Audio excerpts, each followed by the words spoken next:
selamanya kasih setianya.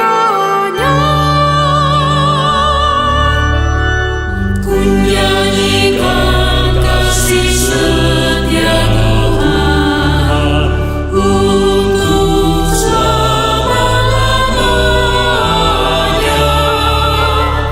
Ku nyanyikan kasih setianya untuk selama-lamanya.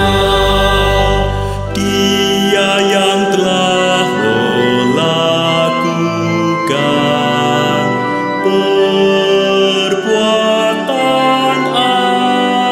ajaib, bawasannya selamanya kasih setianya. Ku nyanyikan kasih setia Tuhan untuk selama-lamanya. Ku nyanyikan kasih setianya untuk selama-lamanya. Dia yang mengingat kita di kerendahan, bawasannya selamanya kasih setianya. Ku nyanyikan kasih setia Tuhan untuk selama-lamanya. Ku nyanyikan kasih setianya untuk selama-lamanya. Shalom, selamat pagi Ibu, Bapak, Saudara, dan Saudari yang dikasihi dalam Tuhan Yesus Kristus. Kembali lagi dalam segmen Hikmat Pagi GKI Karangsaru. Mari, sebelum kita memulai aktivitas kita pada hari ini, kita mendengarkan sabda Tuhan, kita mendengarkan firman dan merenungkan firman Tuhan yang akan dibawakan oleh Pendeta Angga Prasetya. Mari, sebelum kita membaca dan merenungkan firman Tuhan, kita berdoa. Selamat pagi ya Tuhan, terima kasih karena berkat-Mu saja Engkau boleh bangunkan kami kembali pada pagi hari ini untuk kami boleh melanjutkan aktivitas kami yang Engkau serahkan kepada kami pada hari ini. Tuhan, sebelum kami memulai aktivitas kami ingin mendengar dan merenungkan firman-Mu. Kiranya firman-Mu ini dapat menjadi pelita bagi kami dalam menjalani aktivitas kami seharian ini. Terima kasih ya Tuhan, berbicaralah karena kami siap untuk mendengarkan. Hanya di dalam nama Tuhan Yesus Kristus kami berdoa, kami memohon. Amin.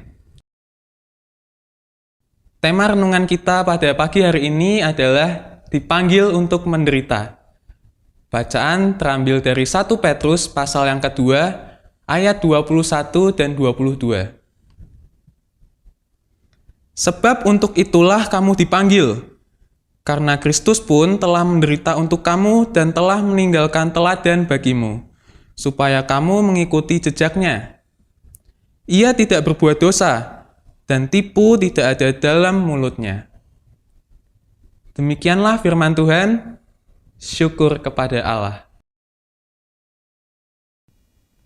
Bapak, Ibu, saudara-saudari, opa, oma, dan adik-adik yang dikasihi Tuhan, suatu hari ada kisah seorang anak kecil yang bertanya kepada ibunya saat sedang menemaninya tidur.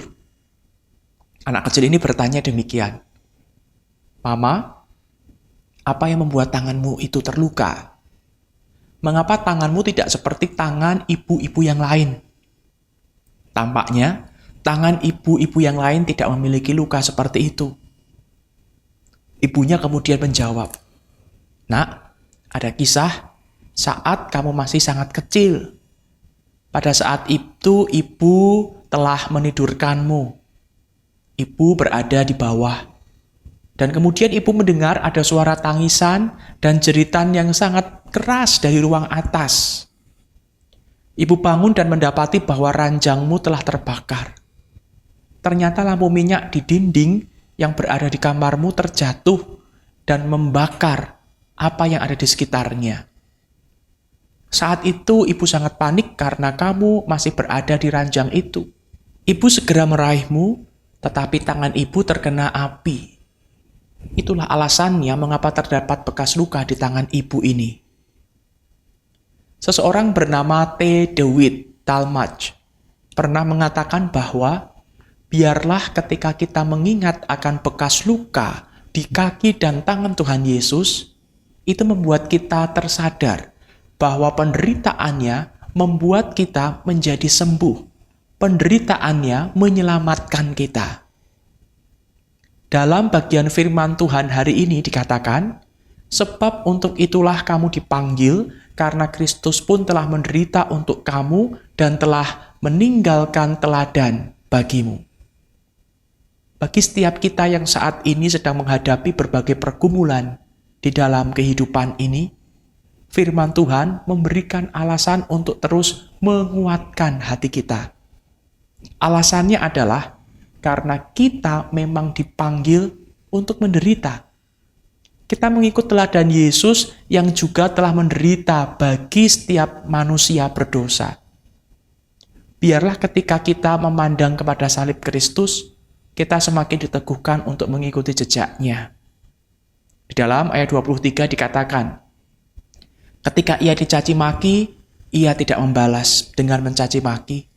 Ketika ia menderita, ia tidak mengancam, tetapi ia menyerahkannya kepada Dia yang menghakimi dengan adil.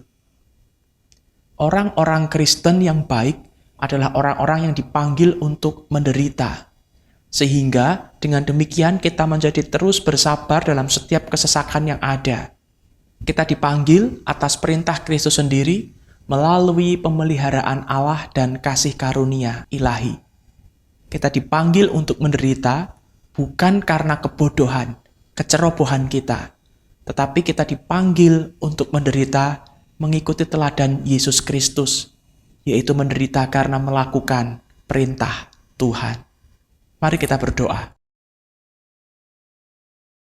Bapa di surga, kami bersyukur pagi ini firman-Mu mengingatkan kami bahwa sebagai orang-orang Kristen, ternyata kami dipanggil untuk menderita.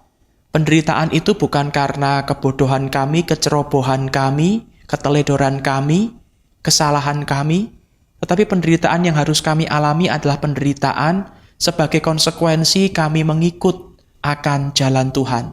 Konsekuensi kami menaati akan perintah Tuhan. Mampukanlah kami ya Bapa mulai dari hari ini untuk mampu menjalani segala rintangan, tantangan, bahkan penderitaan yang ada menghadang di depan.